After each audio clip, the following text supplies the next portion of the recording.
Hola, buenas noches a todos. Bienvenidos a nuestro 44º webinar FEMECOT. Soy el doctor Darío Garín Certuche, presidente de la Federación Mexicana de Colegios de Ortopedia y Traumatología. De parte de un servidor y mi nuevo consejo directivo, les damos la más cordial bienvenida a este webinars que nos han enseñado mucho y que han sido de gran enseñanza para todos nosotros y con mucho éxito, y seguiremos con estos webinars que creo que nos enseñan mucho y aprendemos todos de ellos. En esta ocasión agradecemos al Comité de Tumores Óseos, al doctor Víctor Sepúlveda Ollervides. Víctor, muchas gracias por organizar este excelente webinar y te damos las gracias por tu participación durante 4 años, fueron, ¿verdad, Víctor? Si mal no recuerdo, 4 años. Sí, 5 años. 5 años dentro de este comité. Muchas gracias, Víctor. La verdad que lo hiciste de manera excelente. Obviamente seguirás participando aquí con nosotros. Claro. Pero bueno, muchas gracias por todo y gracias por organizar este excelente webinar con unos excelentes ponentes. Y bueno, tenemos un ponente de Madrid, de España que conocemos muy bien, al doctor Luis Ramos Pascua. La verdad, Luis, muchas gracias por estar con nosotros. La verdad que son las 3 de la mañana y siempre eres gran amigo de la federación y siempre tienen las puertas abiertas con nosotros. Muchas gracias, Luis. Y bueno, doy la bienvenida y la palabra a nuestro vicepresidente y nuevo coordinador del comité científico, el doctor Augusto Álvarez Rengifo.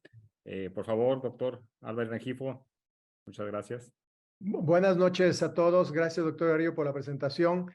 Y en nombre de la Federación Mexicana de Ortopedia y Traumatología y en representación del Comité Científico, pues les damos la más cordial bienvenida. Igualmente el agradecimiento a cada uno de los ponentes. Sabemos que el doctor Víctor siempre nos trae profesores excelentes, expertos en la materia y con temas realmente interesantes, de mucho provecho para todos nuestros compañeros y colegas que están seguramente conectados. Y seguro estoy que vamos a tener una real academia y aprendizaje. Ahora agradecemos, como menciona el doctor Darío, agradecemos de manera particular al doctor Ramos Pascua y al doctor Linares, que muchas gracias por unirse con nosotros, y a los de casa definitivamente un abrazo y muchísimas gracias también. Doctor Víctor, seguramente seguiremos contando con usted y muchas gracias por estos 5 años de su apoyo. Muchísimas gracias. Y claro que sí. Sin más preámbulo, le dejo la palabra, doctor, y muchas gracias otra vez, agradeciéndolos, y nos vemos un momentito, y voy a estar muy atento porque seguramente hoy me voy a llevar un gran aprendizaje de nuestros excelentes profesores. Muchas gracias. Muy amable, Gustavo. Gracias. Pues, saludos a Darío Garín. Felicidades por su nueva etapa de presidente, y a ti, Augusto, pues a ir aprendiendo para los próximos 2 años. Felicidades a los dos. El tema de hoy que vamos a estar en este webinar es el tumor de células gigantes, un tumor muy interesante, ¿verdad? Estadísticamente, cada vez más en nuestro país, tumores de células gigantes. En China, por ejemplo, el 20% de los benignos o localmente agresivos, tumores de células gigantes, ¿verdad? Ellos están haciendo investigaciones en ese sentido, porque es esa frecuencia que ningún otro país tiene. Y para esto tenemos un panel de expertos. Inicialmente va a ser el doctor Luis Yair Sánchez Torres, que él trabaja en el Hospital Regional del Seguro Social en Monterrey, en el IMSS, Hospital 21. Él es el cirujano de pelvis, experto en el área en tumores, con una amplia gama de preparación, tanto nacional como internacional, en el campo de los tumores. Tenemos también al doctor Carlos Calderón Díaz, radiólogo jefe en el Hospital Regional del ISSSTE, también con una buena experiencia tanto nacional como internacional en el área de la radiología, actual subdirector en el Hospital Regional del ISSSTE en Monterrey. Al doctor José Juan Treviño González, que se conectará en unos momentos, jefe de patología del Hospital Universitario, también con una amplia experiencia en los tumores de hueso, conferencista a nivel nacional e internacional también. Y tenemos en el manejo quirúrgico del tumor de células gigantes al doctor Luis Ramos Pascua de España, con también una gran trayectoria tanto nacional como internacional en el área de los tumores de hueso, presidente de la Sociedad Española de Traumatología y Ortopedia, que nos aportará bastante en este webinar. Y de Bogotá, Colombia, el doctor Francisco Bernardo Linares Restrepo, también con una amplia experiencia, tanto nacional en Colombia como internacional, en los tumores de hueso y tejidos blandos, con una gran calidad académica. Para empezar, vamos a hablar sobre el abordaje clínico del tumor de células gigantes con el doctor Luis Yair Sánchez Torres de México, Monterrey. Gracias. Adelante, Yair.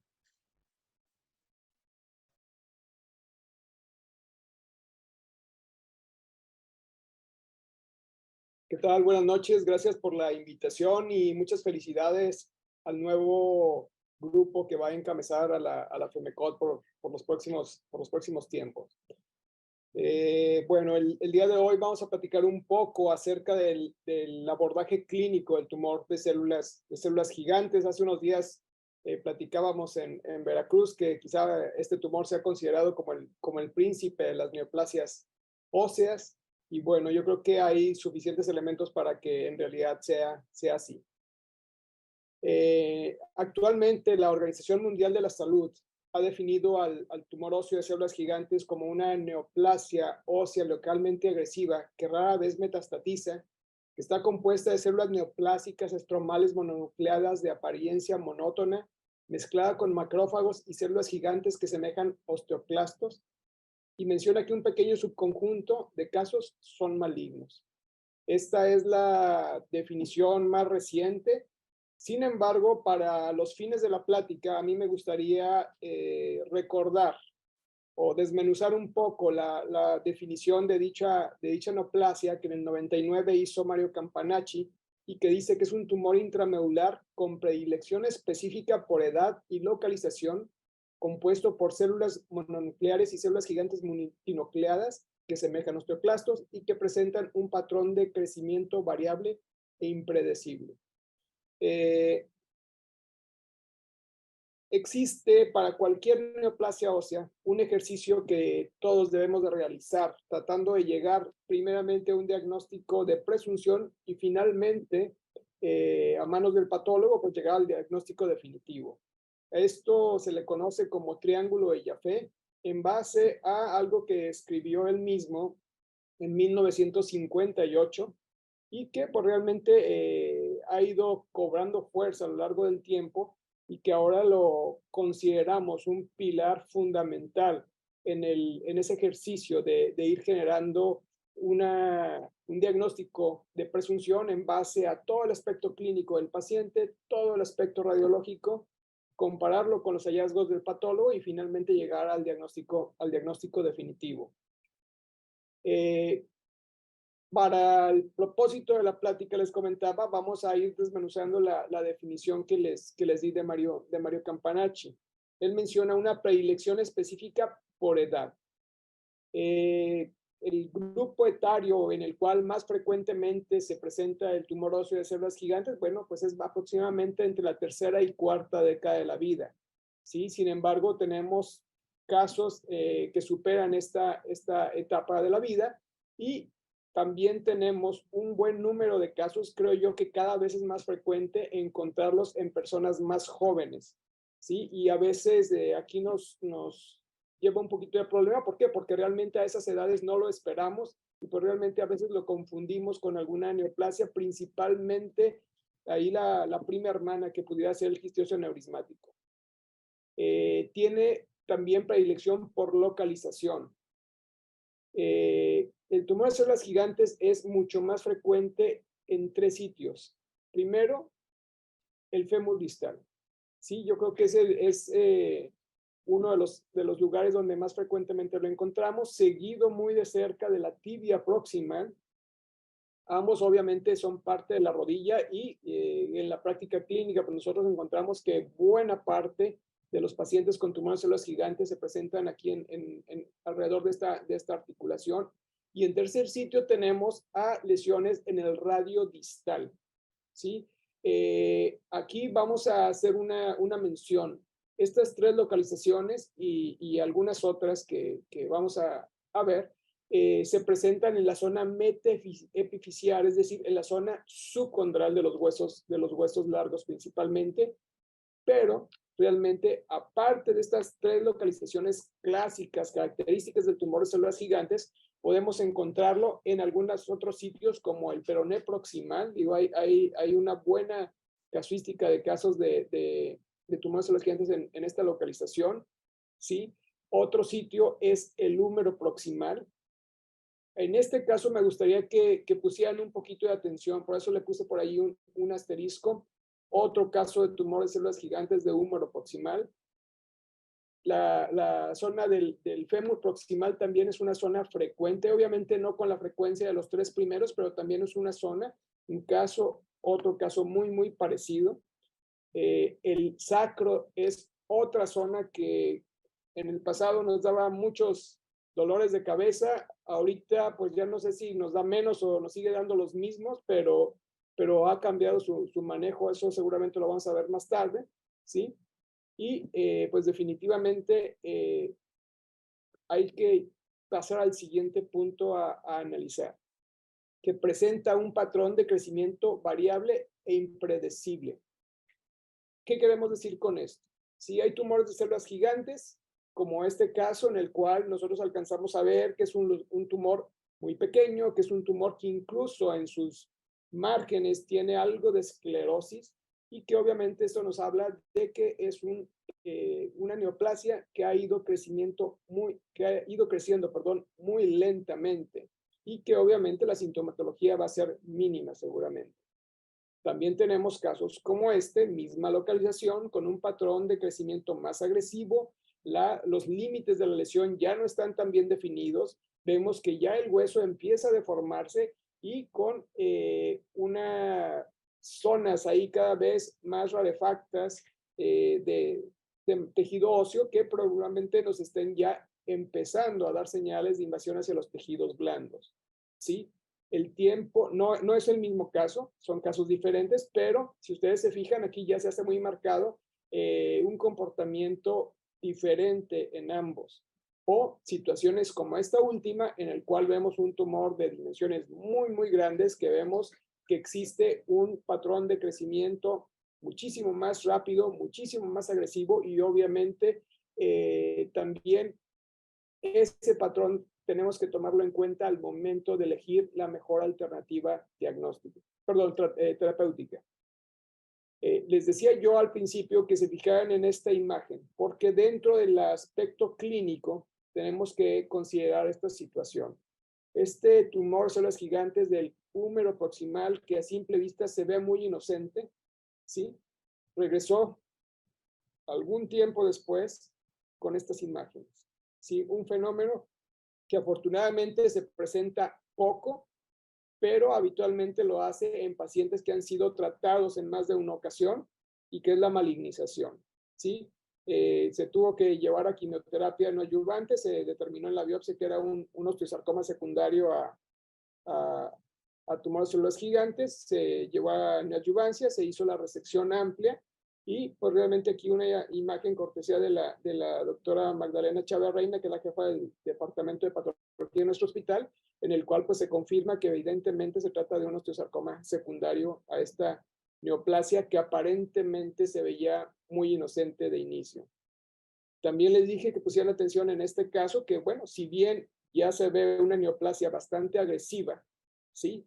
Era una paciente de menos de 20 años de edad, es una paciente de menos de 20 años de edad, y pues realmente una vez que le habíamos hecho ya la resección amplia, que realmente tuvimos que quitarle la escápula completa porque ya estaba adherida completamente, y aparte de la resección de prácticamente la mitad del húmero, al año aproximadamente de haber sido tratada quirúrgicamente, se presentó con esta imagen, pues que realmente nos señala otro de los fenómenos que en un porcentaje muy pequeño, quizá un 2% de los casos, se presentan en tumores de células gigantes, que es la aparición de metástasis histológicamente iguales a la neoplasia original, ¿sí?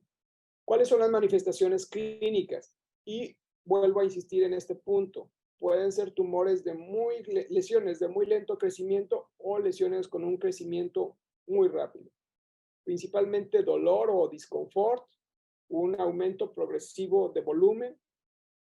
Conforme esto se va haciendo cada vez más grave, va a llegar a una limitación funcional. Y no es tan raro que el paciente llegue con una fractura patológica. Dentro del abordaje clínico, nosotros tenemos que considerar aparte los exámenes que el laboratorio nos puede brindar y en base a eso tratar de interpretarlos. Pues realmente los exámenes que inicialmente tenemos que pedir son los convencionales, prácticamente los prequirúrgicos, y aquí habría que hacer un hincapié. Si el paciente es mujer en edad productiva, pues también hay que asegurarnos que la paciente no esté embarazada.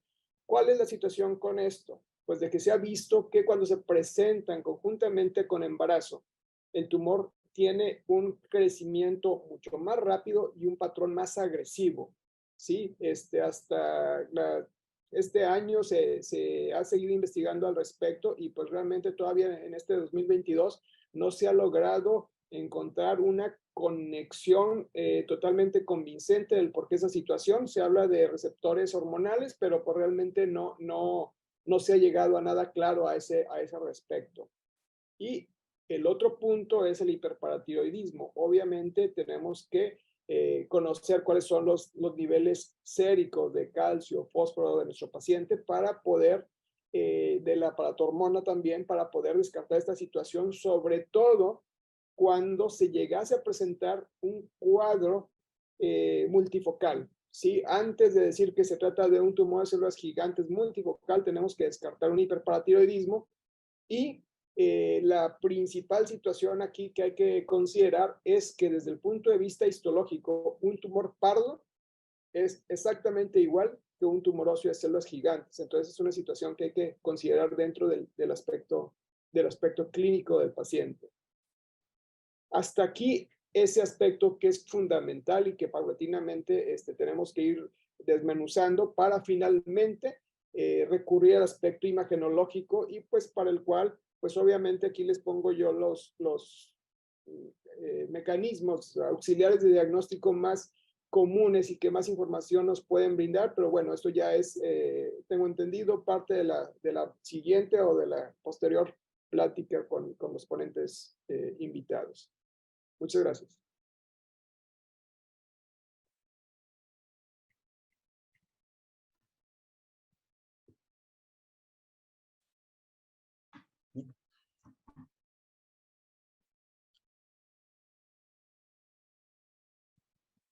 Muchas gracias, Jair.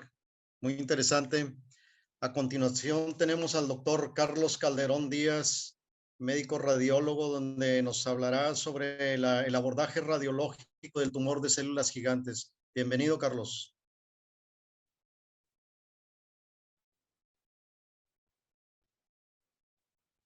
Doctor, muchas gracias por la invitación. Gracias al comité organizador por esta oportunidad de compartir con ustedes algo de lo que representa el abordaje de imagenológico en el tumor de células gigantes. No me voy a detener mucho en esta parte de generalidades. Ya el doctor ya nos platicaba acerca de las condiciones y la edad de presentación. Me voy a ir directamente a las condiciones en las herramientas de imagen que podemos utilizar nosotros en pacientes conocidos o con algún tipo de identificación de lesión ósea que nos lleve a este cuadro. Además, voy a hablar sobre las condiciones por imagen de situaciones de agresividad y así como someramente en los pacientes que se hace algún tipo de tratamiento que más adelante vamos a ver, cuál también es la condicionante para poderles dar el seguimiento, y así como los diagnósticos diferenciales. En este punto nada más quisiera recordar la parte que comentaba el doctor, es la ubicación, que es fundamental identificarla para poder ver que nos lleve a este tipo de diagnóstico, además que puede en algunos casos, como decía también en la ponencia anterior, que pueden estar de forma concomitante con otro tipo de lesiones como el quiste óseo neurismático. También habló sobre las localizaciones más frecuentes, que no me voy a tener en esta parte, y la edad de presentación, principalmente eso es a lo que nos va a llevar al diagnóstico de esto. La contribución, por supuesto, del estudio de imagen en el tumor de células gigantes es fundamental, sobre todo por el abanico importante de diagnósticos diferenciales, benignos y malignos, y que además puede tener el cierre del triángulo que mencionaba el doctor, junto con el estudio histopatológico.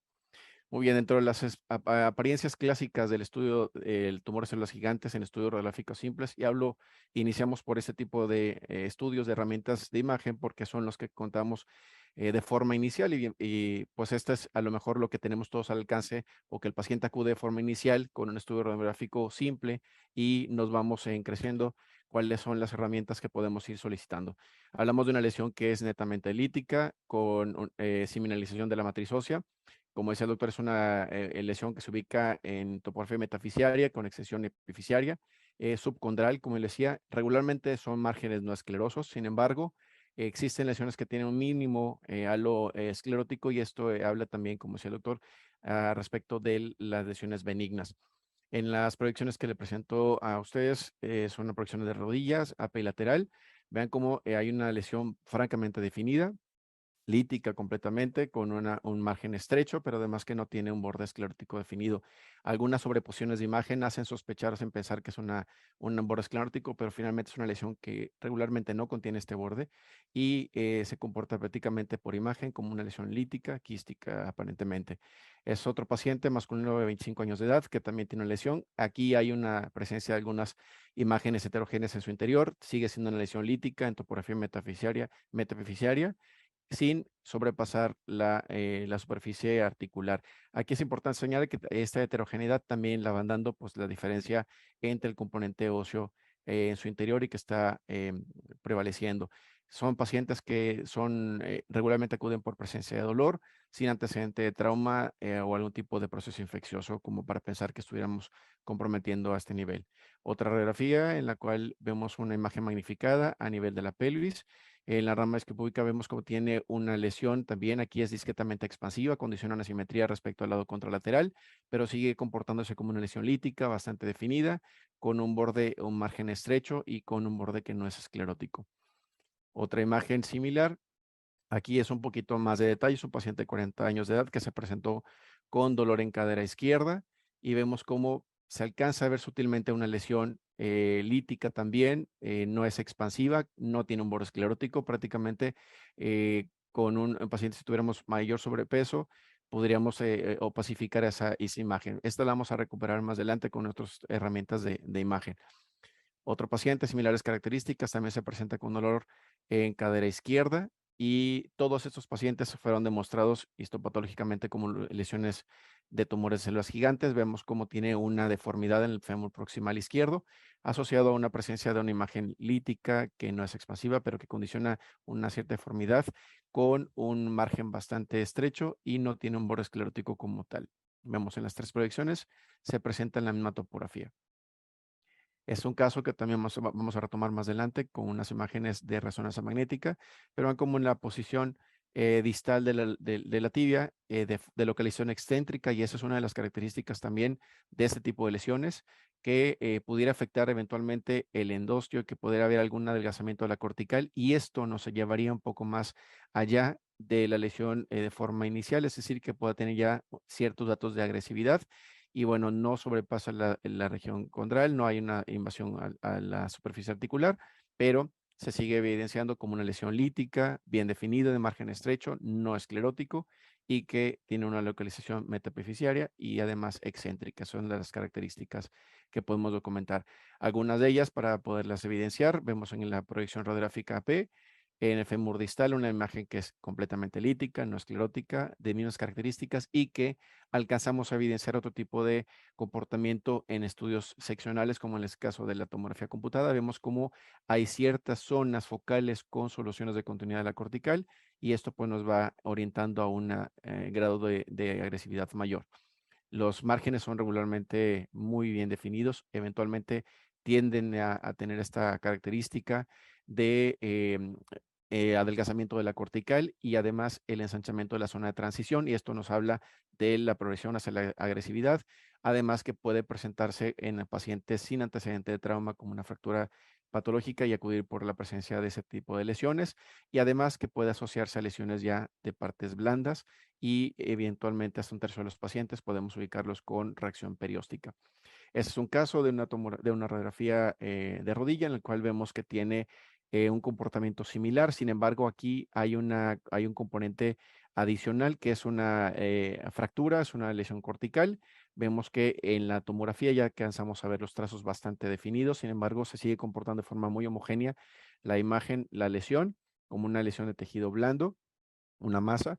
En esta reconstrucción sagital y coronal alcanzamos a apreciar el desplazamiento de la superficie cortical hacia el interior de la medular y hacia el interior de la masa, y también desplazamiento discretamente hacia afuera con alguna mínima reacción perióstica, y alcanzamos ya también a evidenciar el compromiso por edema de los tejidos blandos periarticulares, también la presencia de derrame articular, que evidentemente en la resonancia magnética, al tener una mejor resolución tisular, pues nos da una mayor apreciación de este comportamiento a nivel de los tejidos blandos. Pero vean cómo ya alcanzamos a ver una lesión que no se comporta como un quiste, sino que se comporta como una lesión, una masa, y que esto pues tiene un comportamiento más heterogéneo, y esto tendrá que ver con el tipo de crecimiento que haya tenido por las lesiones vasculares que pudo haber tenido. Entonces, aquí hay depósitos de hemosiderina y algunas zonas que vienen a dar esta heterogeneidad. Otra de las alteraciones que podemos, o sitios anatómicos que podemos nosotros evidenciar, mencionaba el doctor como tercer sitio más frecuente, el radio distal, y aquí vemos como una franca deformidad del radio distal asociado a una deformidad que compromete más allá del componente óseo, sino llega hasta el componente blando, y obviamente con la disfunción articular, la presencia de dolor, considerado como un padecimiento que ha sido de crecimiento paulatino, progresivo, y considerar en ese sentido que pues la disfunción y la sintomatología es lo que va a llegar a acudir al paciente a la consulta de ustedes. Insisto, estos casos fueron demostrados por biopsia como tumores de células gigantes. Otro caso en el cual también tiene ahí un componente lítico, un poco más heterogéneo, con algunas zonas focales escleróticas, pero ya tenemos un tipo de reacción perióstica, además del compromiso por edema de los tejidos blandos, que en la traducción de imagen del estudio de resonancia magnética, pues vemos un poco más de alteración por la presencia del edema, la invasión del componente edematoso hacia el componente muscular, y el compromiso del derrame articular, que también pues podemos evidenciar, y así como las zonas de lesiones focales corticales con la reacción perióstica, que también se puede evidenciar en este estudio. Otra imagen, una magnificación de la radiografía de radiodistal y el comportamiento en las diferentes secuencias de resonancia magnética.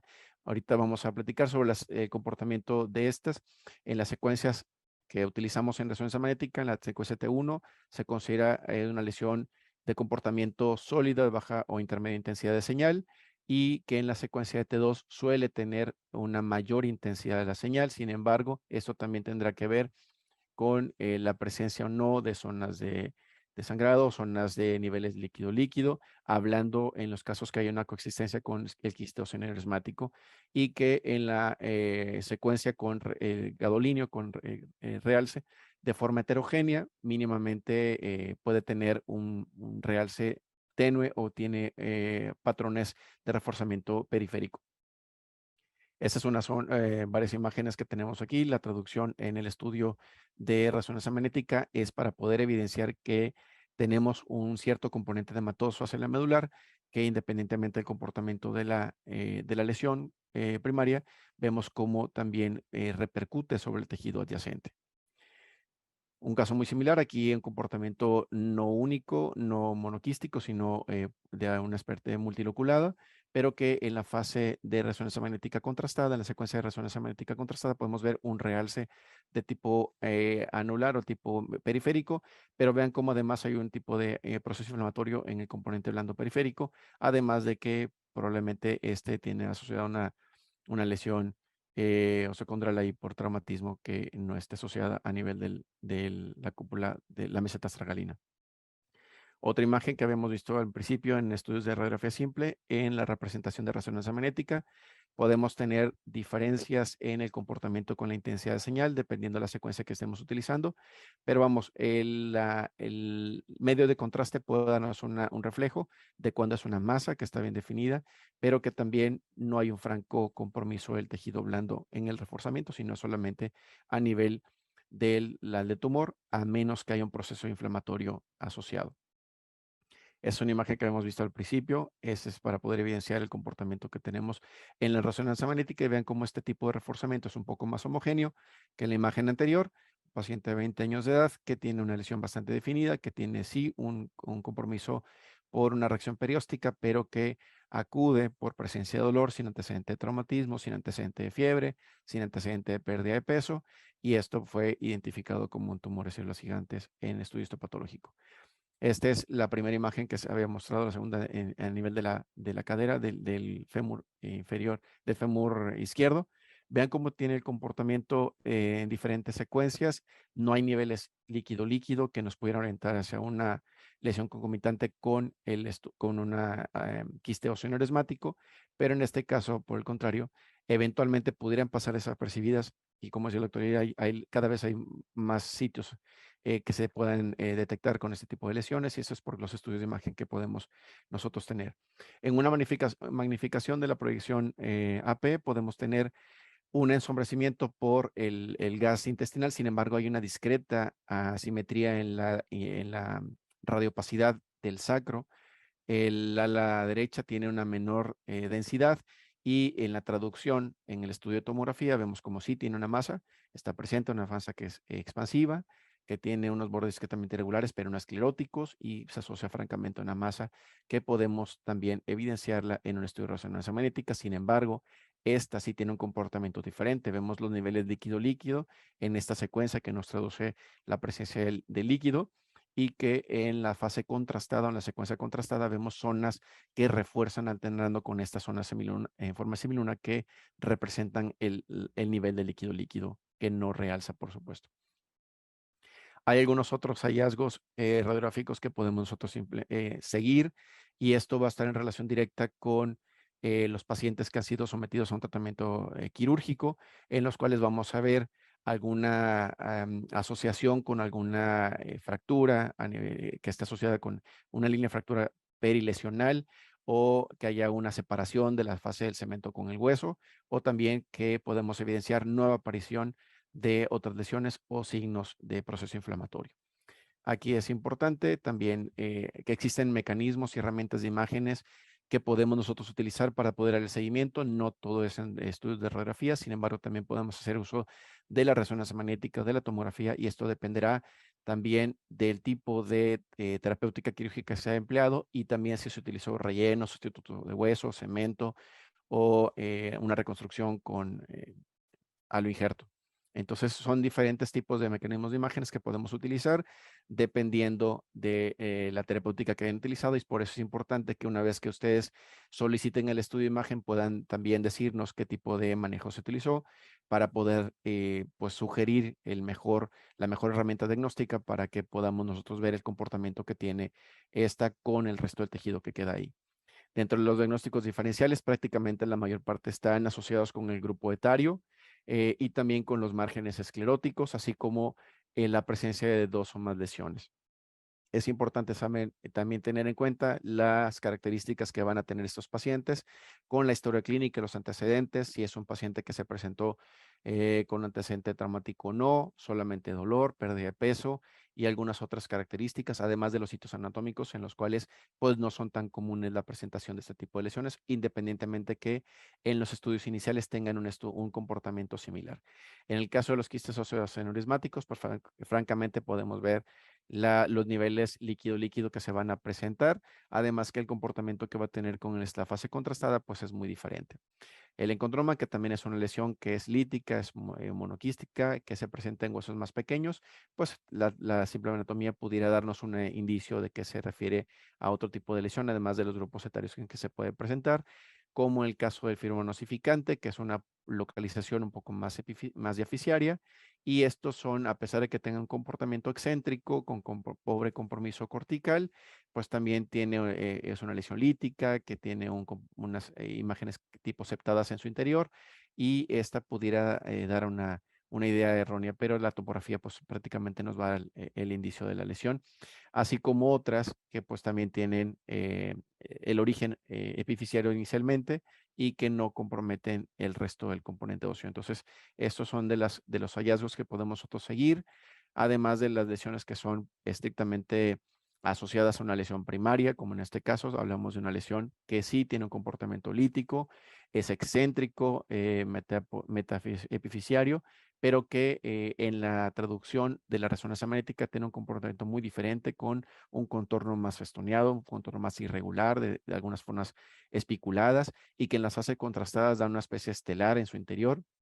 Y esto además tiene un comportamiento diferente en los estudios de seguimiento o de rastreo, porque tienen lesiones primarias asociadas. Entonces se correspondía a una lesión de metástasis de carcinoma renal, y bueno, también son parte de los diagnósticos diferenciales que podemos utilizar. En conclusión, el estudio de imagen de elección, inicialmente tendremos los de abordaje más accesible. Sin embargo, podemos ir migrando los estudios de imagen de acuerdo a la sospecha diagnóstica, o irnos directamente a los estudios, siempre y cuando el compromiso de tejido blando sea mayor, recordando que los estudios diseccionales como resonancia magnética nos van a dar más indicio, más información por la mejor resolución tisular que tengan.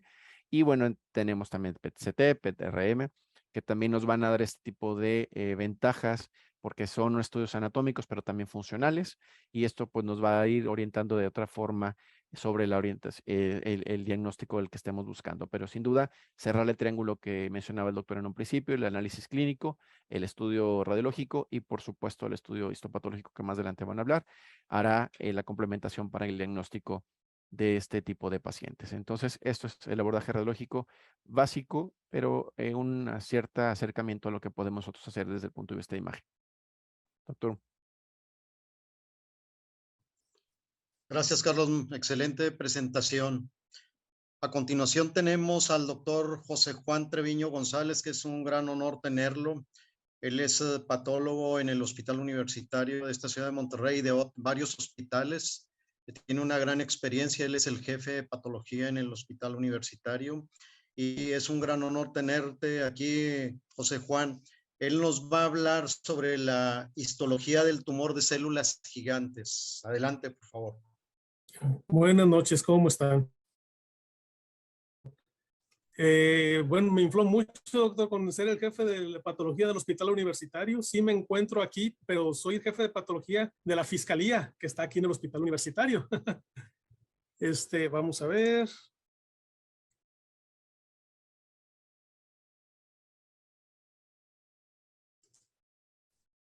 Ah, caray, no me da la vista.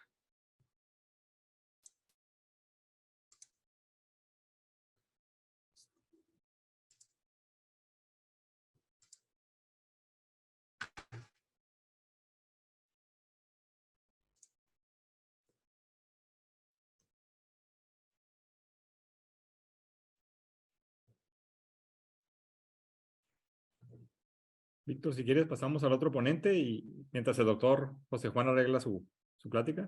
No sé qué te Sí, he parece. estado batallando un poquito para conectarme.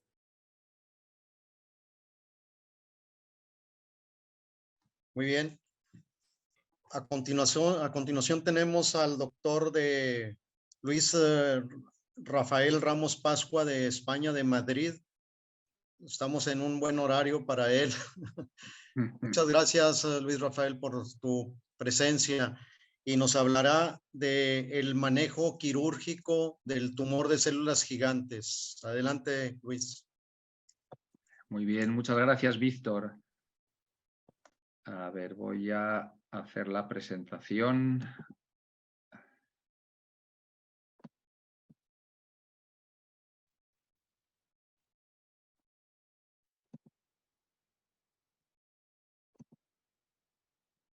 Ay, perdón, ahora se me ha... Perdón que... A ver, me he salido.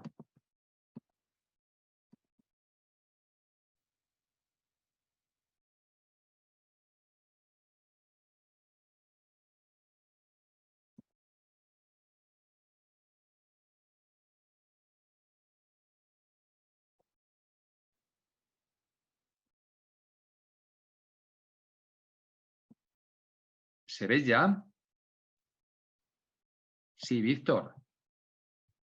No, Luis, todavía no. No, todavía no. Vaya por Dios.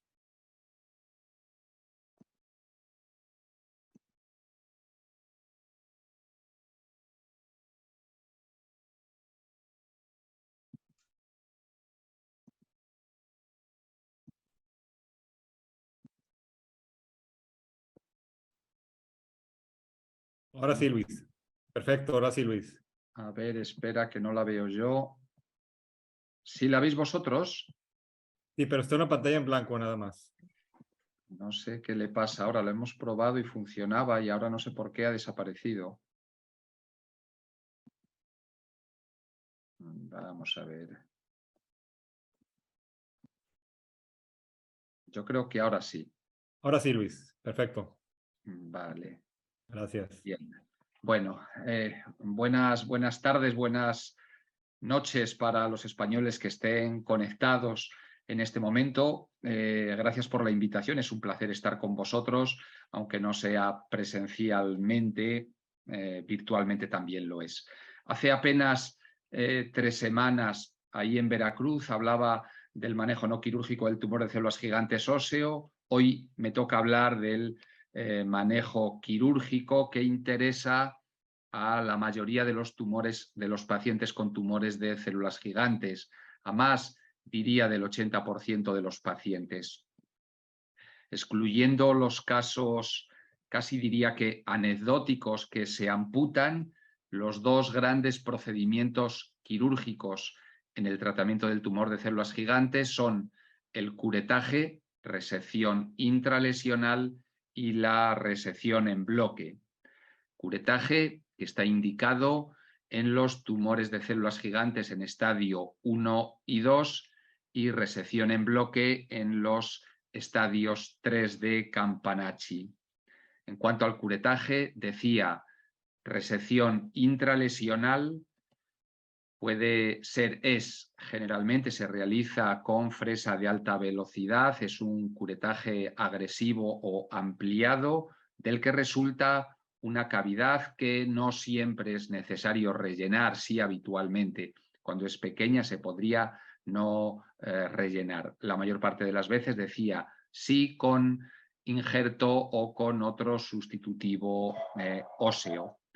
El procedimiento comienza con una amplia ventana del tamaño de la lesión del tumor de células gigantes para acceder a todo él con más o menos facilidad para, ya digo, acceder a la lesión.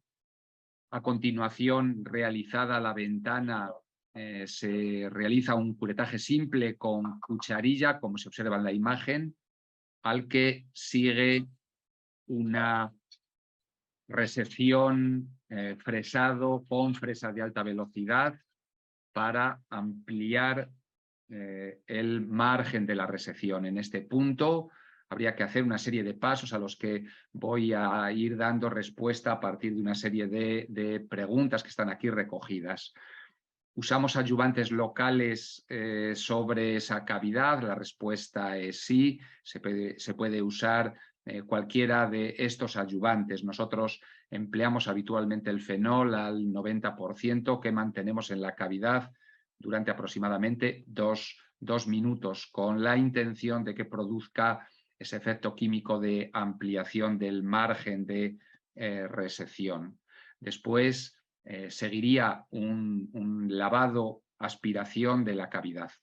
Dejamos sin rellenar la cavidad residual, ya lo he adelantado, es posible cuando la cavidad residual no es de gran tamaño. No obstante, habitualmente sí se rellena. Y decía, se puede rellenar con injerto o con cemento. Cada uno de estos sustitutivos óseos, considerando ambos como tales, tiene ventajas e inconvenientes en los que no vamos a entrar. Decía, las cavidades se rellenan con injerto, a la izquierda con aloinjerto, chips de aloinjerto, o con cemento. Habitualmente, depende de escuelas, no obstante se hace con cemento. El cemento tiene ventajas frente al injerto, como son el que permite la movilidad y la carga inmediatas después de la cirugía. En principio, los riesgos de recidiva, el porcentaje de recidivas después del relleno con cemento es menor que cuando se rellena con homoinjerto. La detección de las recidivas es más fácil cuando se ha usado cemento como material de relleno, porque se identifica mejor en la interfaz entre el cemento y el hueso, y como factores negativos la posibilidad de facilitar la artrosis a largo plazo por la proximidad del cemento y de su efecto exotérmico sobre el cartílago articular, a pesar de que interpongamos entre el cemento y ese cartílago articular un homoinjerto cortical, como es lo que observamos en las imágenes. Es la técnica de Campanacci. No lo hemos observado de cualquier forma en los casos con seguimiento más prolongado en nuestra serie, con más ya de 30 años de seguimiento. Cerramos la ventana del defecto rellenado. Bien, a veces lo hacemos, a veces no. Puede hacerse y puede no hacerse. Puede hacerse tallando un homoinjerto a la forma y tamaño de la ventana con la intención de aumentar el stock óseo de ese segmento óseo donde asentaba el tumor. Ya digo, puede, sin embargo, no taparse, reconstruirse la ventana. Añadimos fijación interna al defecto una vez la ventana reconstruida o no, pues también depende. Depende de que la ventana haya alcanzado el segmento metafisario del hueso, más si alcanza el segmento diafisario. En uno y otro caso, obviamente, es necesaria una fijación para prevenir fracturas, sobre todo, desde luego, en huesos de carga, sobre todo en fémur distal y tibia proximal, más en fémur distal. Ponemos una férula de yeso al terminar el procedimiento. No es necesario. Todo lo que pueda. No es necesario cuando el material de relleno es el cemento. Se escucha mi voz dándole instrucciones al paciente para que mueva tanto el tobillo como la rodilla, lo que es aconsejable hacer de manera inmediata después de la cirugía. El segundo gran procedimiento al que nos vamos a referir ahora es la resección en bloque, generalmente con márgenes marginales o amplios. A la que seguiría esta resección en bloque, la reconstrucción articular, manteniendo la movilidad articular con una artroplastia o sacrificándola realizando una artrodesis. En la tibia proximal, por ejemplo, después de la resección en bloque de este segmento óseo, se puede hacer la reconstrucción con una megaprótesis o con una aloprótesis, esto es, con la combinación de un injerto y una prótesis, de un aloinjerto y una prótesis. Es una reconstrucción de tipo composite. En el tobillo, en este caso, por ejemplo, de tumor de células gigantes del extremo distal de la tibia, más frecuentemente se hace, o es otra opción de reconstrucción, una artrodesis tibiotalar. Y voy a terminar haciendo un repaso muy rápido de diferentes ejemplos de tumores de células gigantes, del tratamiento quirúrgico de diferentes tumores de células gigantes de distinta localización, de proximal a distal, para ilustrar todo lo que de manera general acabamos de ver. En el húmero proximal son casos en los que unos han ido bien, en otros ha habido complicaciones, como fue en un ejemplo de tumor de células gigantes del húmero proximal que debutó con una fractura patológica. Se hizo un curetaje agresivo y relleno con cemento recidivo, y el rescate se hizo con una resección en bloque y reconstrucción con una megaprótesis anatómica, como se observa en la imagen. En el radio distal se pueden hacer todo tipo de reconstrucciones, curetaje agresivo y relleno con cemento. Se puede o no utilizar una placa de refuerzo, placa que puede ser a veces, y últimamente así la utilizamos, de Carbofix, para facilitar el seguimiento y la posibilidad para identificar antes recidivas.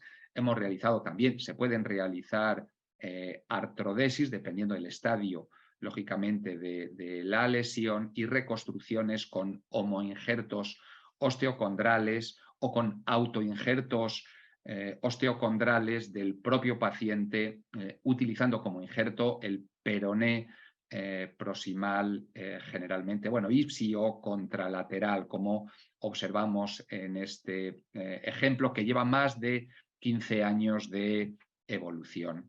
El cúbito distal, como hueso prescindible que es el segmento distal del cúbito, no lo reparamos. lo que es el defecto óseo, sí hacemos la reparación de partes blandas para estabilizar el remanente cubital. En la pelvis tenemos 5 casos, 2 tratados sin cirugía, 3 con cirugía en el área 1 de Ennequin. El primero, 2 casos en el área 2, en la región periacetabular de la pelvis. Ambos casos tratados mediante una resección en bloque y reconstrucción con autoinjerto, utilizando la cabeza y el cuello del extremo proximal del fémur y una prótesis que en su componente acetabular fabricamos a medida. Ejemplos, continuando esta excursión hacia distal en el aparato locomotor, en el extremo proximal del fémur, con una resección en bloque y reconstrucción protésica. En la rodilla, el lugar de asiento más frecuente de los tumores de células gigantes, he elegido este caso que debutó con una fractura patológica para decir que esta complicación puede ocurrir hasta en el 10% de los pacientes al diagnóstico. En este caso se colocó un fijador externo, se sustituyó después por una placa, se prescribió denosumab y después de él un curetaje agresivo y relleno con cemento con la síntesis que observan en la imagen, una placa de ese tamaño. Hay veces que las fracturas patológicas obligan a resecciones en bloque y reconstrucciones protésicas, como también observamos aquí. El peroné proximal es un asiento relativamente frecuente también detrás, lógicamente lejos del fémur distal, de la tibia proximal y del radio distal, de tumores de células gigantes. También es hueso considerado prescindible que después de la resección no es necesario reparar si los elementos estabilizadores cápsulo-ligamentarios externos de la rodilla, así como el tendón del bíceps. No he dicho nada, solo he mentado la palabra denosumab. No voy a decir nada para no adelantar lo que seguramente nos diga el doctor Linares, pero sí quiero decir que este caso, por ejemplo, en la tibia distal se sometió, siempre lo hacemos, a un tratamiento neoadyuvante de denosumab, tanto si se va a hacer un curetaje como una resección en bloque para facilitar ese gesto quirúrgico. No tiene tanta importancia eso, si facilita o no la recidiva, como hacer una buena indicación del procedimiento a realizar quirúrgico, si una resección intralesional o una resección en bloque. Digo todo esto para decir que este caso, por ejemplo, se sometió a un curetaje y relleno con cemento, bien con denosumab neoadyuvante, pero el problema fue de la evolución posterior de su recidiva, como vemos en este caso, que la indicación no fue realmente la correcta, porque era casi imposible asegurar un curetaje eficaz teniendo en cuenta la extensión del tumor y la afectación de la cortical posterior de la tibia distal. En definitiva, la indicación de un curetaje, una resección en bloque es absolutamente capital para tener más o menos riesgo de recidiva. Nos remitieron así a este paciente en su momento y el rescate no podía ser otro que una resección intraarticular del extremo distal de la tibia y reconstrucción con un homoinjerto tallado artrodesando el tobillo con refuerzos de autoinjerto de peroné ambos lados del aloinjerto, que también se fijó con, lógicamente, un clavo endomedular, como se observa en la imagen, con buen resultado, con 2 años de seguimiento hasta la fecha. Resultados del tratamiento quirúrgico del tumor de células gigantes. Solo voy a referirme a los oncológicos y particularmente a la recidiva del tumor, que es distinta la posibilidad de esta complicación si se realiza un curetaje o si se realiza una resección en bloque. Lógicamente es más frecuente la recidiva si se hace una resección intralesional. La media de recidiva es un 25%, aunque en alguna serie es más de la mitad de los casos. ¿El reto cuál es? Es decidir, elegir entre un procedimiento intralesional o una resección en bloque, teniendo en cuenta que a mayor morbilidad quirúrgica, menos riesgo de recidiva, y a menor morbilidad quirúrgica, en el caso de los curetajes, mayor riesgo de recidiva. Y esto es muy importante teniendo en cuenta que los pacientes que estamos tratando son pacientes jóvenes con expectativas de vida como puede ser la de cualquier individuo sano. En cuanto a los resultados funcionales, son muy buenos cuando en ausencia de complicaciones se hacen rellenos con cemento, como se observa en la imagen. Igualmente resultados buenos cuando se hace una resección en bloque y reconstrucción protésica, también de manera inmediata. Lógicamente esa función mejora con el tiempo y si no hay, ya digo, complicaciones, prácticamente en pacientes jóvenes la recuperación funcional es casi diría que completa.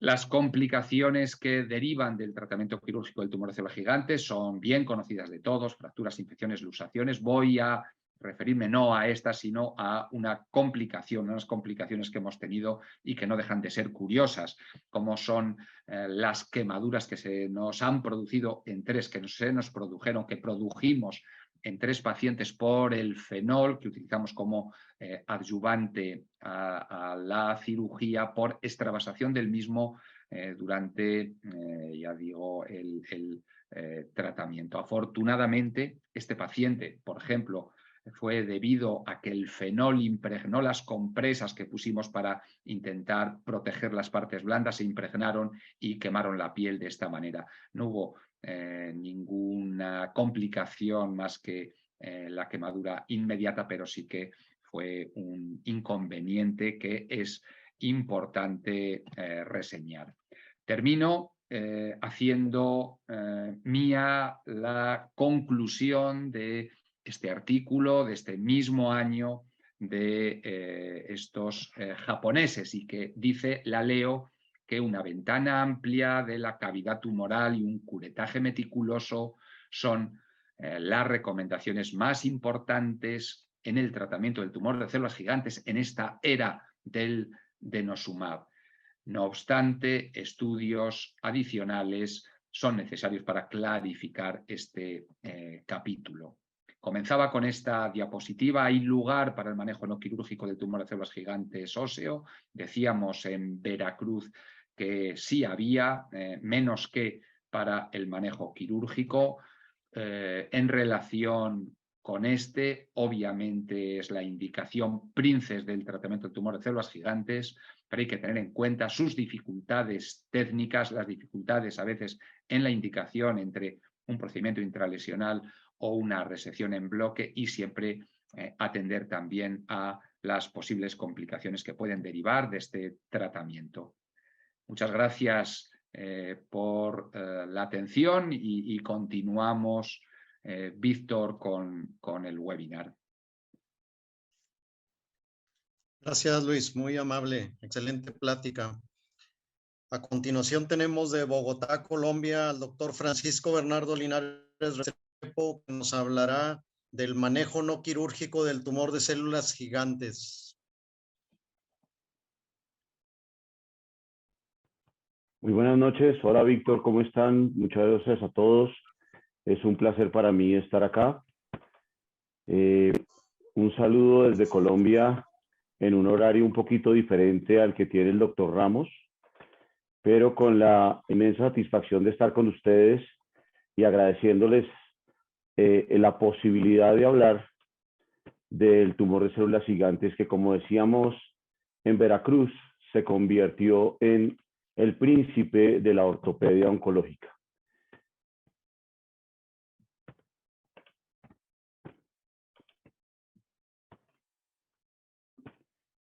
Me correspondió entonces en esta ocasión hablar del tratamiento no quirúrgico del tumor de células gigantes después de una excelente conferencia de cómo demuestra el doctor Ramos que el tumor de células gigantes se opera definitivamente. Pero yo tengo 2 condiciones para contarles. La primera, soy asesor y he sido conferencista del uso de denosumab para el manejo de tumores de células gigantes de la empresa que genera este medicamento. Pero la más importante es que soy cirujano y no puedo evitar ese conflicto de interés de tener que decir que uno de los tumores preferidos por mí es el tumor de células gigantes. Me toca decir que, claro, el doctor Ramos tiene razón. El tratamiento del tumor de células gigantes, claro que es quirúrgico.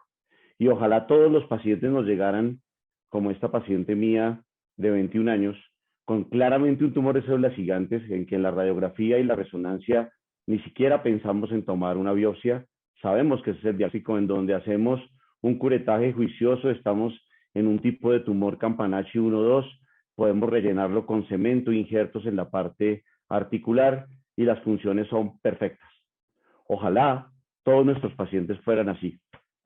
Pero cuando pensamos que existen alternativas, y ya el doctor Pascua nos lo mencionaba, el doctor Ramos Pascua, es cuando el cirujano tiene que agregarle a su elemento fundamental, que es el bisturí, las otras alternativas, porque la gran mayoría de tumores de células gigantes no nos llegan en estadio 2 y lo hemos visto en todas las conferencias previas. Ser cirujano es el que trabaja con las manos y cirujano es el que sabe operar. Lo más importante en tumores de células gigantes es operar bien. Y el bueno, sin duda, sabe operar. Pero el mejor de todos los cirujanos sabe cuándo no operar. Y en tumores de células gigantes esto se puede dar. ¿Por qué? Porque el problema no es la célula tumoral. Ha habido discusión sobre esto. Estamos pendientes de la charla del doctor patólogo sobre este aspecto. Pero la célula gigante, de la cual recibe su nombre, no es la célula tumoral, es la célula estromal. Y la célula del estroma funciona a diferentes tipos de tratamientos alternativos diferentes a la cirugía. Y ustedes ven en esta lámina una gran cantidad de vasos sanguíneos que invaden tumores de células gigantes, y es por eso que algunos tipos de adyuvantes quimioterapéuticos pueden funcionar para el tratamiento del mismo. Lo más importante es que no tratamos el tumor de células gigantes, tratamos al paciente que tiene tumor de células gigantes. Y es allí donde el mensaje es importante, porque tenemos que individualizar cada condición en la cual podríamos utilizar adyuvancia local, adyuvancia sistémica o tratamiento sistémico como manejo perfecto y completo del tumor. El objetivo de tratar el tumor de células gigantes de nuestros pacientes es erradicar el tumor, que el paciente no tenga recidivas, que logremos preservar la función de la extremidad y obviamente prevenir la recurrencia local, la enfermedad metastásica y obviamente preservar la extremidad y la vida. Y entonces ya nos han mostrado claramente que la cirugía y la adyuvancia intraoperatoria es el tratamiento de elección. Y fue comprobado con el último artículo que nos presentó el doctor Ramos Pascua, en el cual el hecho de que existan otras alternativas como denosumab en esta era no deja a un lado que la cirugía y los adyuvantes intraoperatorios son lo que se debe utilizar. Pero en 3 condiciones: cuando la lesión es irresecable, cuando anticipamos que la cirugía es de alta morbilidad y estamos atentando contra la función de la extremidad o hay enfermedad metastásica, tenemos que pensar en un manejo sistémico. Y ese manejo sistémico, a la luz del conocimiento actual, está dado por interferón, bifosfonatos, denosumab, en algunos casos radioterapia y en algún otro de las condiciones en las cuales ya nos mostraba el doctor de radiología el hecho de que un tumor de células gigantes se malignice puede terminar en una quimioterapia similar a la que damos en osteosarcoma. Entonces, frente a los tratamientos disponibles, inhibidores de la angiogénesis, ya les mostraba yo la cantidad de vasos sanguíneos que hay en un tumor de células gigantes. En las zonas donde hay un difícil acceso, se comenzó a utilizar interferón. La mayor prueba de esto es la utilización de este medicamento en los que se denominan granulomas de células gigantes del maxilar y en algunos casos de la mano, en donde es difícil manejar esas lesiones denominadas antes granulomas.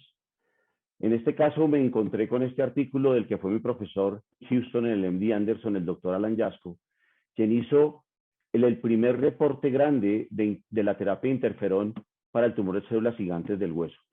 En Current Opinion of Orthopedics, en diciembre del 2006, él mencionaba que es un tratamiento efectivo, que disminuye la vascularidad y que si se va a largo plazo, se obtienen buenos resultados. ¿Qué vino después? El uso de bifosfonatos. Sabemos que la función de los bifosfonatos específicamente los dos más potentes, zoledronato y pamidronato, tienen una condición de apoptosis rápida de los osteoclastos, inhiben el crecimiento de los mismos y destruyen este tipo de células. Y existe una gran cantidad de evidencia de cómo ese bifosfonato puede producir, adicional a la apoptosis de la célula gigante, apoptosis de la célula tumoral estroma. Y esta situación ha sido muy valorada por los colegas chinos, quienes han hecho múltiples producciones académicas sobre este tema. Y el que hoy por hoy genera gran cantidad de controversia, que es el denosumab, que es este anticuerpo monoclonal inhibidor del RANK, que se utiliza de manera diferente. Ya les voy a mostrar cuál es la recomendación adecuada del uso del mismo, que se ha reportado en una tasa de respuesta original hasta el 97.5%. Y la revisión sistemática de la literatura nos demostraba un evento muy efectivo para el tratamiento definitivo con denosumab, pero condiciones posteriores de recaídas que han hecho que tomemos precauciones para el uso del denosumab. ¿Y qué es lo que produce este medicamento? Que hay invasión celular posterior al uso del denosumab, se pierde las células gigantes y queda algo de las células del estroma, pero ya no existen esas células gigantes multinucleadas, y la condición del RANK, que también tiene las células estromales, logra una condición completa de resección. ¿Qué pasa en los pacientes en los cuales el operarlos va a ser peor? Esta es una paciente mía, en el primer caso mío de manejo completo de tumores de células gigantes con denosumab. Es una paciente que previamente había tenido un osteosarcoma del miembro inferior izquierdo, 33 años antes de llegar conmigo. En el momento de hacer la biopsia de ese tumor del pubis, tuvo un sangrado masivo que requirió unidad de cuidado intensivo y generó este tipo de lesión. Posteriormente, el manejo sistemático con denosumab, dado de 3 sesiones de 120 miligramos mensuales, se continuó en manejo único con denosumab hasta estar como está en este momento, que es el mismo manejo que se da para pacientes con osteoporosis de 60 miligramos en dosis cada 6 meses, sin ningún tipo de complicación secundaria y con una muy buena respuesta funcional de la extremidad inferior derecha, que es la que le quedaba sana para apoyar su cuerpo. Cuando el tumor de células gigantes tiene una alta morbilidad, y este es un caso similar al que ya nos mostraron previamente, una paciente que en pandemia indígena de mi país tenía una lesión de su rodilla que se demoró consultar 3 años, presentaba esa gran destrucción del extremo proximal de la tibia. Hicimos un manejo con denosumab que condensó la lesión y la hizo posible para una resección y una reconstrucción posterior con endoprótesis. Con este resultado, la paciente evoluciona satisfactoriamente. Es un resultado relativamente reciente, llevamos con ella apenas 2 veces. El denosumab para manejo definitivo del tumor de células gigantes era prometedor. Esa revisión sistemática de la literatura pretendía mostrarnos que podía ser la solución definitiva para este tipo de patologías. Sin embargo, la presencia de recaídas por el efecto muy rápido de conversión de la actividad del denosumab como activador o inactivador del osteoclasto hace que se presenten dificultades para el curetaje y en algunos casos presencia de recurrencias, sobre todo y más descritas en el húmero proximal. ¿Qué es lo más predecible? Utilizar las guías de manejo. Y cuando estamos hablando de un tumor perfectamente resecable, es decir, un Campanachi 1, un Campanachi 2 o un Campanachi 3, donde consideremos la excisión como único manejo, la cirugía sin duda es lo que debemos utilizar. Pero cuando tenemos lesiones resecables con morbilidad inaceptable o lesiones del esqueleto axial consideradas irresecables, debemos primero hacer embolización seriada y selectiva para posteriormente pensar en el uso de interferón, denosumab o radioterapia. Esta guía nos muestra cómo si utilizamos denosumab con un esquema de 120 miligramos, tres dosis, una semanal, llevamos a nuestro paciente a cirugía al mes y medio, continuamos con 2 dosis posteriores, podemos mejorar la condición de la enfermedad y tener un resultado predecible. Cuando la condición hace que no logremos llevar a nuestro paciente a mejores condiciones, podemos repetir los ciclos del uso, bien sea de denosumab, radioterapia o interferón, hasta buscar hacerlo resecable para que después de la cirugía pensemos o no en el uso de denosumab. Pero si las condiciones definitivamente no se dan, hay una alternativa de continuar denosumab de manera indefinida, como se está haciendo actualmente en los pacientes con osteoporosis, teniendo mucho cuidado de los efectos secundarios, porque este medicamento puede producir necrosis mandibular, puede producir fracturas atípicas del fémur, y no podemos apartarnos que las altas dosis en los pacientes son muchísimo más frecuentes de la presencia de efectos secundarios, mucho más de los que se dan en los pacientes con osteoporosis. Este es el último caso que les presento. Es otro caso de una de nuestras zonas que consideramos endémicas en Colombia, que es la zona del Huila y el Tolima, en donde tenemos una gran cantidad de casos de tumores de células gigantes. Este paciente de 16 años, haciendo la salvedad de algo que no hemos mencionado, y es que es muy raro hablar de tumores de células gigantes en el esqueleto inmaduro, pero pues curiosamente en áreas de mi país se da con relativa frecuencia. Pensaron que este caso era una infección, dimos manejo con denosumab, hicimos manejo no convencional de colocación de injerto utilizando porción del peroné ipsilateral, obteniendo posteriormente un buen resultado funcional con un paciente que lleva después de este tratamiento 4 años. En conclusión, el tumor de células gigantes es un tumor benigno localmente agresivo, pero que tiene las características de ser recurrente, que puede tener enfermedad metastásica y que se puede malignizar. Sin embargo, lo seguimos llamando benigno. Bien curioso, tal vez en el futuro podría esto cambiar. La extirpación completa del tumor es el factor predictivo más importante y supera por mucho al uso de adyuvantes. Entonces, lo que debe quedar claro es que el tratamiento del tumor de células gigantes es quirúrgico y muy bien hecho. El tratamiento farmacológico, claro que es antes, en condiciones de irresecabilidad, buscar condensar el tumor para que me facilite la resección, ojo con los curetajes, y claramente es la alternativa de elección para los pacientes que tienen enfermedad metastásica. El mensaje para todos los que nos están oyendo, y muchísimas gracias por estar allí hasta estas horas, individualicen a sus pacientes. Y esta paciente me llegó hace 3 semanas con una lesión de la tibia distal, con un tumor de células gigantes que espero ser capaz de manejar quirúrgicamente sin necesidad de adyuvancias sistémicas. Muchísimas gracias por la invitación. Para mí un privilegio siempre estar en las actividades de FEMECOT. Un gran abrazo desde la distancia y muchísimas gracias por estar con nosotros. Sigo atento a la posibilidad de preguntas. Muchas gracias. Muy amable, Francisco. Excelente presentación también. A continuación tenemos al doctor José Juan Treviño González, que nos hablará sobre la histología del tumor de células gigantes. Adelante, doctor. Buenos días, soy el doctor José Juan Treviño, egresado del Hospital Universitario de la Universidad Autónoma de Nuevo León y del Instituto Politécnico Nacional en el Estado de México.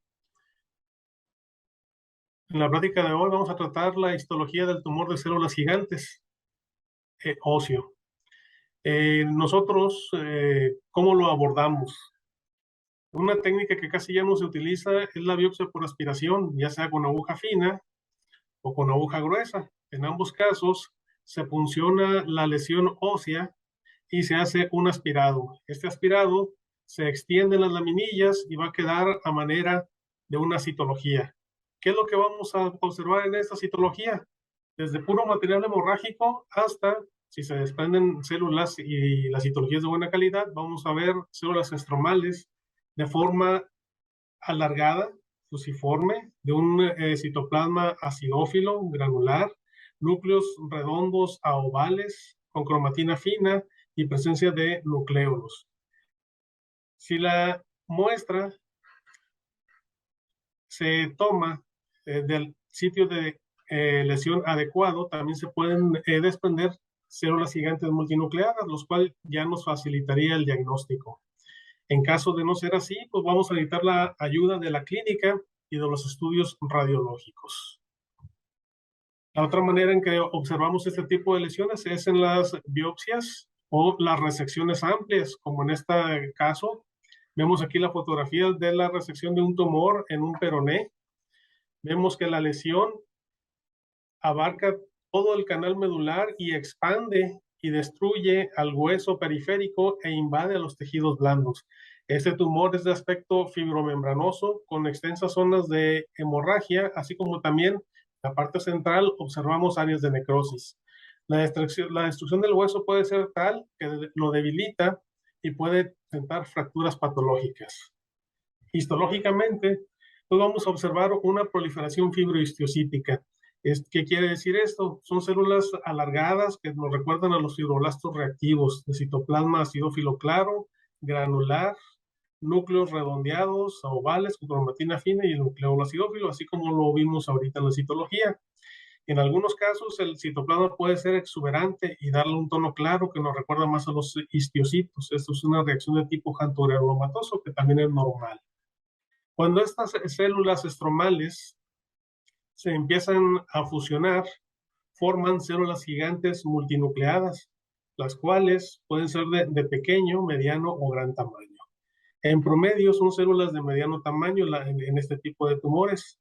Aquí podemos observar cómo las células estromales se empiezan a fusionar y empiezan ya ahora sí a notarse acúmulos de abundantes núcleos hasta que se forma la célula en sí. Su citoplasma se va a tornar eosinofílico o acidófilo intenso y va a presentar en estos tumores entre 50 a 100 núcleos, todos con cromatina fina. Esta proliferación de células es tal que entre las mismas células gigantes se pueden llegar a fusionar y producir células megagigantes, como observamos en esta diapositiva. E igual las características son histológicas benignas, son núcleos bien definidos con cromatina fina y que se les aprecia un nucleolo. Aquí observamos otra fusión de estas células gigantes.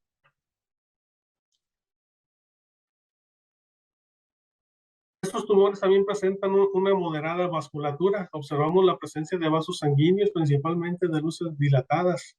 Podemos encontrar, por lo tanto, hemorragia reciente y antigua. Sobre todo si es que se funciona, podemos encontrar abundantes restos de hemosiderina. Aquí se aprecian mejor los vasos sanguíneos dilatados. Casi son todos estos espacios que estamos observando en la diapositiva. De aquí viene su nutriente, por lo tanto estos tumores son de crecimiento rápido, por eso tienden a expandir el hueso, infiltrarlo y destruirlo. E incluso invade los tejidos blandos, como lo estamos observando en esta diapositiva. Una característica es de que cuando están dentro del hueso solamente vemos células estromales y células gigantes multinucleadas. Cuando el tumor ya sale e invade los tejidos blandos, podemos observar osificación. Este crecimiento rápido hace que en la parte central del tumor se presione y reciba menos irrigación, por lo tanto, en estas zonas es donde vamos a encontrar la necrosis, como observamos aquí en estas dos fotografías. La necrosis no solamente abarca las células estromales, también va a afectar a las células gigantes multinucleadas.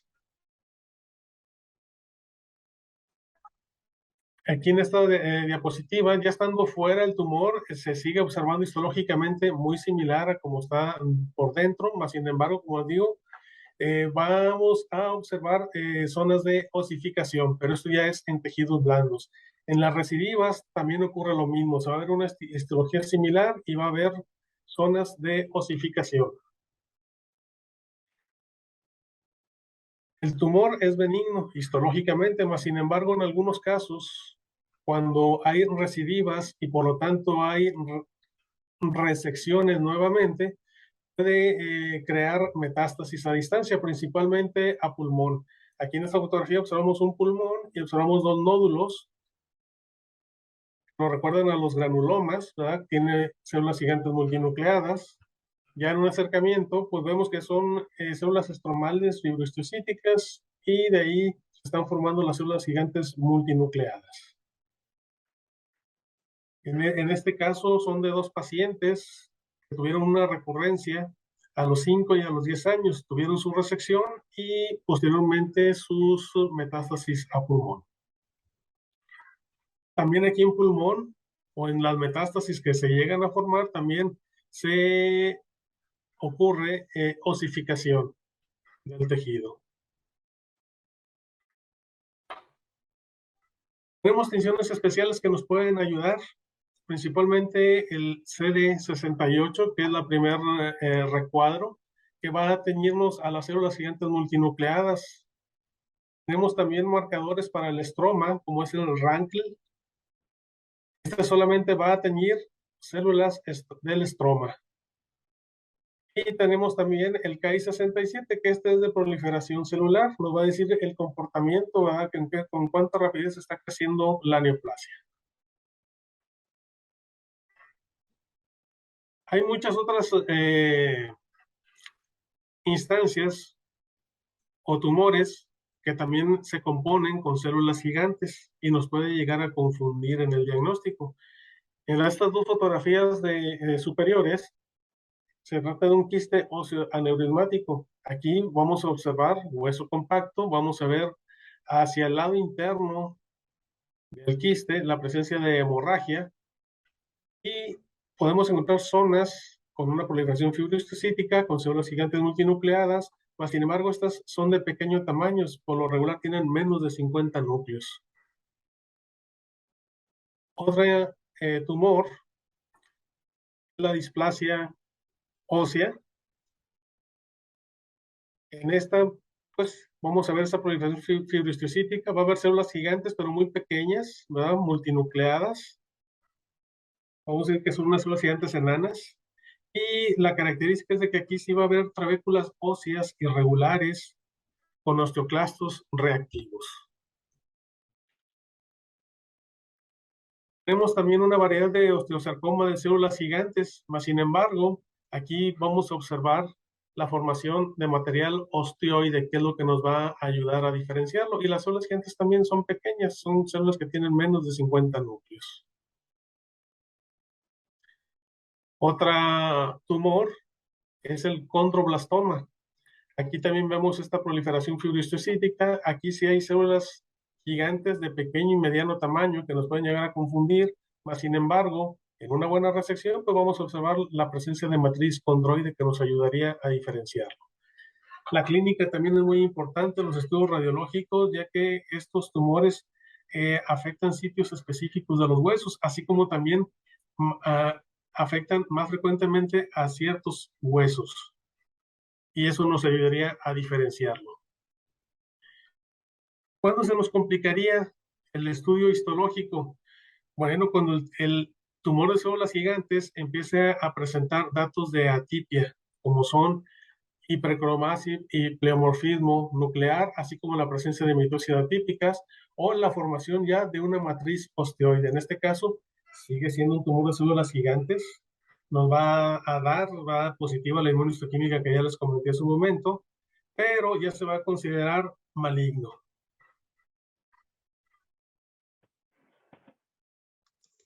Yo quisiera preguntar si a Ramos Pascua y a Linares Restrepo actualmente están usando interferón. ¿Cuál ha sido su experiencia en el uso de interferón específicamente en resultados? Sí, Pacho, contesta tú.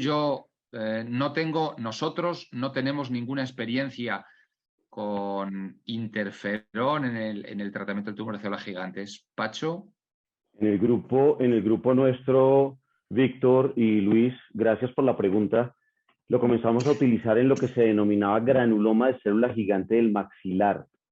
Es bien curioso cómo como ortopedistas oncólogos a veces nos vemos abocados a los huesos que no manejamos mucho. Maxilar, cráneo, son algo de los que pues, nos dan tumores allí y pues tenemos que jugar con algunos tipos de alternativas. En mi grupo en San Ignacio tenemos 9 pacientes de uso de interferón en el maxilar. ¿Y por qué el maxilar? El hueso es extremadamente rígido y no es fácil pensar en hacer resecciones con sistemas de fresado. Y cualquier tipo de alteración en la forma lesiona muchísimo la función, sobre todo el maxilar inferior. En ese tipo de pacientes utilizamos interferón. El problema está que se tiene muy buen resultado en un principio y no se sabe hasta cuándo terminar su uso. Hubo también en la serie de nuestro hospital 4 casos de lesiones recidivantes en mano que son bien curiosas, que son las lesiones que se dan en las cabezas de los metacarpianos. Quien se ha entrado a tratar, y no lo manejamos aquí, pero bien curioso, son las lesiones que tienen mayor índice de recaída, ese tipo de alteraciones. No sé si ustedes lo han visto en sus prácticas, pero en esos pacientes sí hemos utilizado interferón, Víctor, y pues te mostré también la evidencia de quien también fue gran amigo, el doctor Alan Yasco, que en el MD Anderson tenía 56 pacientes en seguimiento con un resultado que para el 2006 era considerado prometedor, pero para que ya después de ese momento, para los huesos largos no se volvió a hablar del uso de interferón convencional. Sin embargo, en las guías nacionales de cáncer de Estados Unidos está mencionado como alternativa para lesiones irresecables. Sí, nosotros estuvimos muy apegados a Yasco en ese tiempo. Nosotros hicimos 6 casos en el hospital en tumores irresecables conjunto entre trauma y la clínica de columna y los de neurocirugía.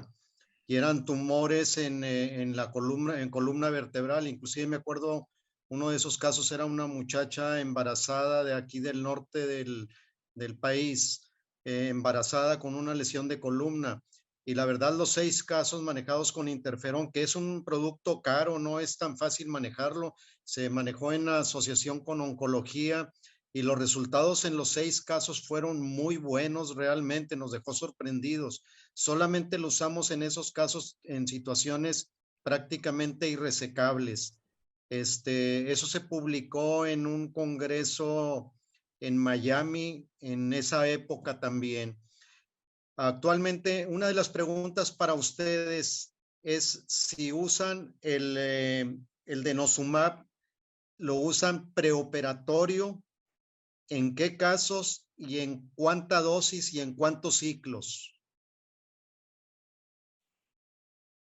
Bueno, contesto yo. Nosotros lo usamos siempre cuando vamos a hacer tanto resecciones curetajes como resecciones en bloque. En curetajes para facilitarlo el curetaje. Sin embargo, empezamos con un protocolo de 9 meses en el 2015 que empezamos a usarlo, y eso evidentemente era exagerado ese tiempo, y actualmente lo hacemos 3 o 4 meses a las dosis recomendadas después de las dosis de carga, una inyección mensual, 3 o 4 meses en los curetajes, y en las resecciones en bloque igualmente, con el fin de facilitar la extracción de la pieza y evitar que se rompa y que contamine el campo quirúrgico. O sea que siempre lo usamos actualmente 3 o 4 meses, tanto en curetajes como en resecciones en bloque. ¿Y la dosis? ¿Y la dosis 120 miligramos, una dosis de carga el primer día, el 8º día al final del primer mes, y luego una dosis todos los meses, ya digo, 3 o 4 meses. Y después igual 120 o 60. 120. Siempre 120, pero de manera empírica, la verdad que bueno, porque son las dosis que se han empleado hasta la fecha, pero tampoco tenemos nosotros seguridad de que esa sea la dosis ideal. Y después de la cirugía, por supuesto, nada más. Y en los casos que hemos considerado irresecables, en la pelvis particularmente, pues de manera indefinida, pero lo presentamos hablé de ello en Veracruz, hemos tenido osteonecrosis del maxilar, la verdad que varias que obligaron a suspenderlo, lo hemos suspendido, el tumor de células gigantes volvió otra vez a reactivarse y bueno, la verdad que no tenemos muy buenos resultados, muy buena experiencia en estos casos con tratamientos prolongados del denosumab, pero realmente, bueno, alternativas hay pocas al denosumab. Tenemos la radioterapia, es verdad, tenemos las angiografías, la embolización, en fin, pero con denosumab lo empleamos, ya digo, no hemos tenido tan buenos resultados como desearíamos en terapias prolongadas. Linares, ¿cuánta dosis y cuántos ciclos? 120 miligramos primer día, 8 días, 15 días. Continúo después, ahí lo opero y después lo mantengo con 2 dosis más, usual 120 miligramos. No doy más, eso es lo que lo hago. Yo hacía lo mismo que hacía Luis, yo lo daba en todos los pacientes. Mi primer paciente de denosumab es un hecho completamente anecdótico porque fue absolutamente off-label, es del año 2010, pero dentro de la protocolización que ahora manejo, lo dejé de usar cuando pienso que puedo hacer curetaje. No me va bien en esos pacientes y es lo que está reportado en la literatura por condiciones de recaída, pero cuando quiero hacer que una lesión la condense y pueda hacer en la porción periarticular, pienso que va a ser resección en bloque y reconstrucción habitualmente con prótesis, es donde utilizo este esquema de denosumab. Casos anecdóticos como el que les presenté en la conferencia, la pelvis, con la que me fui solamente con manejo con denosumab, y tenemos en nuestro hospital 4 pacientes de sacro que tenemos con manejo de denosumab como único tratamiento, y después de terminar las dosis de carga de 120 miligramos, que es lo recomendado en patología neoplásica, los llevamos con dosis de pacientes de osteoporosis 60 miligramos semestrales de manera, entre comillas, indefinida, hasta que pues veamos qué está pasando. Pero como decíamos, hablando del mismo tema en Veracruz, amanecerá y veremos, y pues eso es lo que en este momento creo que es importante tomar en cuenta. 3 dosis, cirugía, continuarlo bien sea un mes más o 2 meses más, 1 mensual, y pues Luis dice que 4 meses me parece adecuado y ahí no más, porque los efectos secundarios son muy problemáticos para los pacientes. Perdón, Víctor, yo creo que, bueno, hablar de la controversia del denosumab ya huelga porque la literatura científica actualmente está, bueno, pues llena de referencias a esto. Hay un aspecto importante del denosumab que nos permite, se puede usar o no, pero porque no siempre, por diferentes motivos, tenemos fecha concreta para operar a un paciente. Hay veces que o no estamos nosotros porque tenemos algún congreso o estamos de vacaciones o ocurren circunstancias muy diversas. Bueno, el denosumab nos permite jugar un poquito más con estos tiempos y es importante tenerlo en cuenta porque a lo mejor, por lo que sea, insisto, no puedes operar a un paciente y el denosumab te da un mes más de margen para planificar la cirugía en espera de un implante, en espera de un injerto, etcétera, etcétera. Yo creo que eso es importante tenerlo en cuenta como recurso para tratar a estos pacientes. Muy bien. No sé, Darío, ¿cómo andamos? Bien, si quieres, otra preguntita. A mí me gustaría preguntarle a Yair y al doctor Calderón, como ortopedistas generales que todos somos, ¿cómo diferenciamos un tumor de células gigantes a las lesiones, digo, que se pueden asimilar a lesiones benignas, tanto radiográficamente como clínicamente? No sé, Yair, ¿tú qué nos recomiendas? Porque, Digo, a mí me llega una lesión de esas y yo no sé qué es un tumor de células gigantes porque no soy experto como ustedes. Entonces, para el ortopedista general, ¿qué tips nos puede dar para diferenciar un tumor de células gigantes de una lesión benigna? Sí, muy bien. Bueno, yo lo primero que yo recomendaría sería obviamente, contemplar todo el contexto clínico del paciente. Sí, digo, la radiografía nos puede dar información y que es sobre lo que los ortopedistas habitualmente nos vamos, pero no podemos olvidar el contexto clínico. Entonces, si tomamos como parámetros más comunes un grupo etario de entre los 20, 40 años de edad, las localizaciones también más frecuentes que ahorita mencionamos, y que obviamente desde el punto de vista radiográfico vemos lesiones osteolíticas, que no hay que confundirlas con quísticas, son muy diferentes. Osteolíticas en las regiones metaepifisiarias, subcondrales, pues realmente ya ahí tenemos un panorama bastante alentador hacia un diagnóstico que nos pudiera llevar a tumores células gigantes. Hay un error muy frecuente que habitualmente se observa una lesión osteolítica y la etiquetamos como quiste. Y realmente la tomamos como que, no pasa nada, es un quiste, mándalo a la consulta, velo en un mes. Digo, de una manera muy despectiva, por llamarlo de alguna manera. Sin embargo, no son quistes y los quistes habitualmente los vemos en una etapa mucho más joven que un tumor óseo de células gigantes. Entonces, pues yo creo que cualquier lesión osteolítica ya nos habla de actividad, más en el rango etario comentado, y si a eso le agregamos las localizaciones también mencionadas, pues yo creo que son los parámetros principales que nos pueden hacer sospechar de que se trata de un tumor óseo de células gigantes. Ok. Doctor Calderón, sí, gracias, muy de acuerdo con el doctor. Radiográficamente. Gracias, sí, muy de acuerdo con el doctor Yair. Finalmente, efectivamente tiene un comportamiento muy singular. Sin embargo, nos vamos a la historia clínica, como le decía, por eso para nosotros también es importante tener el antecedente y la información que nos proporcionen en cada solicitud que hagan estudios de imagen, pero también, como decía, el grupo etario, además de que puede escalarse el estudio radiográfico a otra herramienta diagnóstica, y en esa consecuencia podemos tener también el mejor acercamiento hacia el diagnóstico de este paciente. Ok, gracias, doctor Calderón. Doctor Treviño, le vamos a pedir que grabe su plática para poderla incluir dentro del webinar. Lástima que estuvo muy mal la señal, pero por favor, si nos puede apoyar con eso para grabar su plática y ponerla dentro del webinar, creo que es sí.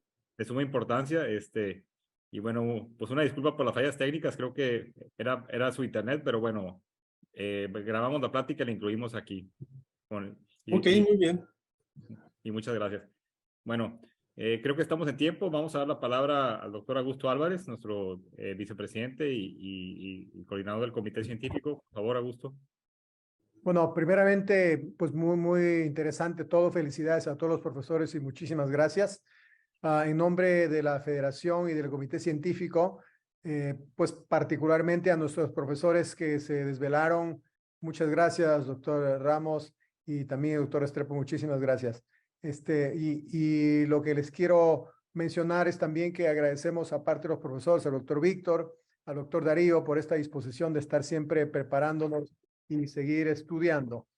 Agradecer también de manera muy particular a todos los que se conectaron con nosotros, porque estas pláticas están hechas para todos nosotros que aprendamos de nuestros expertos. Seguramente nos vamos con un muy buen sabor de boca, en lo particular aprendí mucho y bueno, seguramente ahora le voy a tener menos miedo, me quedo con muchas dudas, como es de esperar, porque no me dedico a tumores, pero bueno, ya sé a quién llamar cuando tengo un caso de este tipo.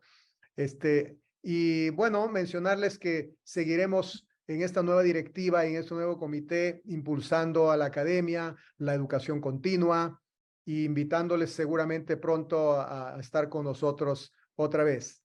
Y también quiero informarles que estas sesiones las seguiremos haciendo el segundo martes de cada mes. El próximo mes, 13 de diciembre, igual a las 20 horas, estaremos con el módulo de trauma. y con el tema de ortoplástica, una audacia del traumatólogo o una necesidad. Entonces, nuevamente recordándoles que los esperamos el 13 de diciembre a todos nuestros oyentes, les agradecemos mucho. Nuevamente a todos nuestros profesores, muchas gracias y les estaremos molestando. Y gracias, doctor Víctor, gracias a todos nuestros profesores, doctor Yair Sánchez, al doctor Ramos Pascua, obviamente, al doctor Bernardo Linares, muchas gracias. Igualmente, doctor Carlos Calderón y doctor José Juan Treviño, muchísimas gracias. Y una disculpa por estas fallas técnicas que tuvimos, pero trataremos de mejorarlos. Muchísimas gracias y doctor Darío, le dejo la palabra. Muchas gracias. Sí, gracias, Augusto, gracias. Bueno, primero que nada quiero agradecerte a ti, Luis, que te hicimos desvelar. La verdad que es un gusto siempre tenerte, escucharte, y es un honor tenerte. Y como te repito, tienes las puertas abiertas dentro de aquí de la federación. Eres un gran amigo de todos nosotros. Muchas gracias por estar con nosotros. Doctor Francisco, gracias por estar con nosotros también, desde Bogotá. Yo tengo muy buenos amigos por allá, como usted lo sabe. Un fuerte abrazo para allá. Yair, gracias por estar con nosotros también. Un gusto verte también por acá y gracias como siempre apoyándonos. Doctor Calderón, todo un gusto. Igual, doctor Treviño, una disculpa, pero vamos a grabar su plática, se lo aseguro, para que la podamos ver para que pueda estar dentro de este webinar. Y Víctor, la verdad que te agradezco mucho estos 5 años de esfuerzos, nos apoyaste mucho en todos los aspectos. Pues ya viene una etapa nueva donde sabes que estará el doctor Morfín Padilla dentro del Comité de Tumores, para que lo apoyes en lo que se le ofrezca. Y bueno, pues muchas gracias. Y bueno, como mencionó el doctor Albert Regifo, ya tenemos nuestro siguiente webinar programado. Si lo alcanzan a ver aquí, tenemos nuestro siguiente webinar para el 13 de diciembre del 22. Va a ser acerca del título de ortoplástica, una audacia del traumatólogo o una necesidad.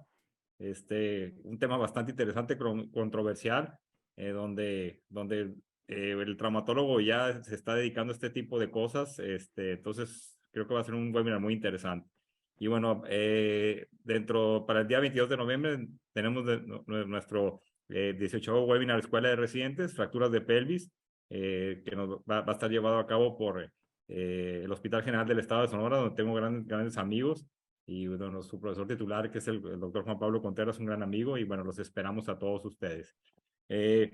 Dentro de nuestro webinar, les puedo decir que tuvimos 380 conectados en vivo. Tuvimos desde diferentes países. Tuvimos desde México, Estados Unidos, China, Colombia, España, Hungría y los Países Bajos. Entonces, felicidades a todos. Muchas gracias por estar con nosotros. Les reitero a toda la membresía y a todos los ortopedistas que nos acompañan de otros países que la federación tiene las puertas abiertas para todos ustedes. Y los esperamos en nuestro próximo webinar. Buenas noches a todos. Buenas noches.